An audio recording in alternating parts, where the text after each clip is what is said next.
Okay, let's get into it. We're doing a deep dive today, really trying to unpack the surprising and, well, ancient forces driving modern attraction. We've been looking at sources on evolutionary psychology, especially ideas around natural selection, female choice, and this deep magnetic pull of competent stuff popularized by thinkers like Jordan Peterson. So the goal here, our mission, if you like, is to kind of strip away the surface level stuff. We want to understand this ancient code, the natural selection programming still running in our modern minds. Why do certain qualities, reliability, having direction, stability, why do they feel less like just nice virtues and more like actual chemistry? Well, yeah, and what's really fascinating when you dig into it is realizing attraction isn't just random preference. It's like evolution written deep into our psychology. If you follow the source material, you have to start with this really fundamental idea. Women, over millennia, have been the main selective force. It sounds maybe dramatic, but they kind of held the keys to the future. Consciously, or maybe unconsciously, they were choosing which men got to pass on their genes. And this choosing process, it was so critical, so consistent, it really profoundly shaped how humans developed. That's the weight behind that quote. Women are nature itself. They are the selection process, the filter. That framing definitely changes things and makes it existential, not just, romantic. Back in early human history, in that harsh environment, a woman's safety, her kids' safety, it totally depended on the partner she chose. One choice could literally mean life or death for the next generation. Absolutely. The tribe's survival, the children's survival, it all hinged on the capabilities of that chosen partner. Yeah. So nature rewarded men, like, intensely if they could protect, provide, and maybe most importantly, just persevere, stick it out. Female choice became this really powerful, non-random evolutionary force. Okay, so when we feel attraction today, even if we think it's about something superficial, what are those underlying kind of biological whispers still telling us? What questions is our nervous system asking? Yeah, the instincts are still there, asking things like, is he healthy? Is he capable? Can he, handle the world? They're just disguised now as modern preferences. Yeah. But they come from those really old survival mechanisms. The research often calls these fundamental health markers. And these markers, they're not just about looking good in a conventional sense. They're signs that someone's whole developmental process was strong, robust, good genes, resilience to disease, an immune system that actually works. That's the kind of core evidence our biology is scanning for to figure out suitability. I think the clearest physical example the sources mention is facial symmetry. Why are we like so drawn to symmetry? What's that telling us about stability? Symmetry is basically, it's proof of concept, right? In nature, perfect symmetry is incredibly hard to achieve. Development is always under stress, disease, injury, not enough food, parasites, you name it. So an organism that stays symmetrical while growing, that signals it's got a fantastic immune system, strong genes, it handled the stress. And the source material points out this isn't just us humans, it's everywhere. Butterflies, for example, they actively avoid asymmetrical mates. Our own wiring is just fundamentally set up to spot those signs of stability because historically, stability meant viability. It meant things worked correctly. Okay, that makes total sense for physical survival. But here's the big human twist, right? Yeah. We left the jungle, we built cities. We're not just surviving in nature anymore. We live in these hierarchies of meaning, these worlds built by imagination, as the sources put it. Does attraction then shift completely away from the physical to the psychological? It shifts, yeah, definitely. But it doesn't just ditch the original programming. This is where we get into Peterson's idea of multiple dominance hierarchies. It's really key. Like, think about elephant seals. For them, dominance is pretty simple. It's one physical hierarchy. The biggest male wins, gets the breeding rights. Size, strength is the measure. Human life is just radically different. We have countless hierarchies, right? Building software, writing laws, healing people, organizing a community. A man can gain status, show competence, find success in thousands of different ways. So men had to evolve complex strategy, communication, purpose, not just brute strength. Right. So if women are still the selectors, their criteria had to evolve too. From judging just physical capacity to judging this complex, abstract human potential, they weren't just selecting for basic survival anymore, but for significance. Like the man who could actually navigate and succeed in these complex social worlds we built. Wow. Okay, that sounds like it could directly explain the whole arms race of cognition idea. If success starts meaning outthinking others, planning for the future, then women selecting the smartest, most strategic men would naturally accelerate brain evolution itself. That's precisely the mechanism the research describes. I mean, the human brain is incredibly expensive. Energy-wise, it takes huge resources.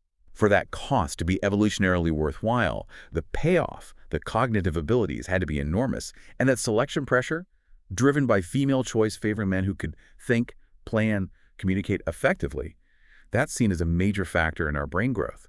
Essentially, women were selecting men who can turn chaos into order, but in increasingly abstract and complex ways.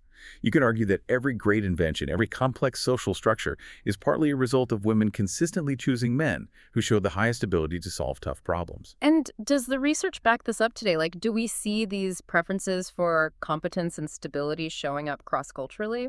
Oh, absolutely, that preference for stability. It shows up again and again. Cross-culturally, the data indicates women tend to prefer men who are slightly older, more competent, more stable, on average, maybe 4 or 5 years older. That small age gap, seen across so many different societies, it generally signals more accumulated experience, demonstrated capability, maybe some financial security, things that matter, especially when the future feels uncertain.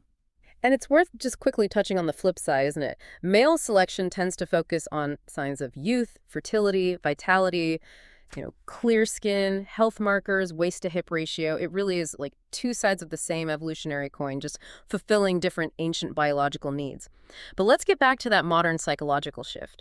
If women today aren't always physically dependent on men for sheer survival, the attraction markers must shift away from just physical strength, right? So what's the modern measure of competence then?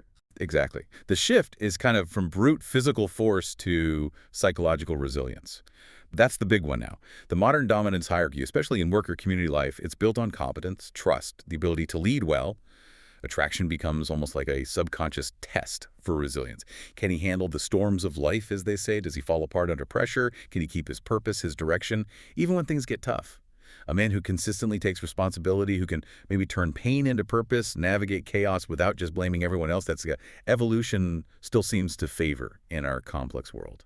That reframes confidence completely, doesn't it? It's less about swagger and more about demonstrated capability. So how do the sources separate that real attractive confidence from just arrogance or bravado?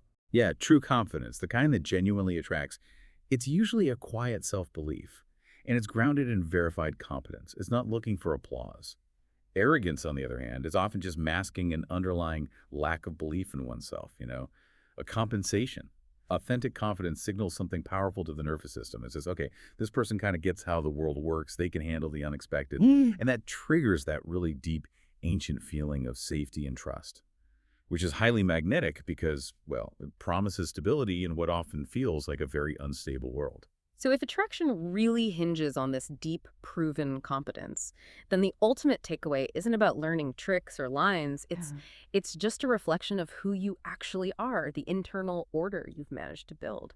Yeah, and that fits perfectly with that observation, when men stop trying so hard to win women and instead focus intensely on winning the respect of their own conscience, on maximizing their own competence, somehow everything changes, including their attractiveness. That integrity is absolutely key.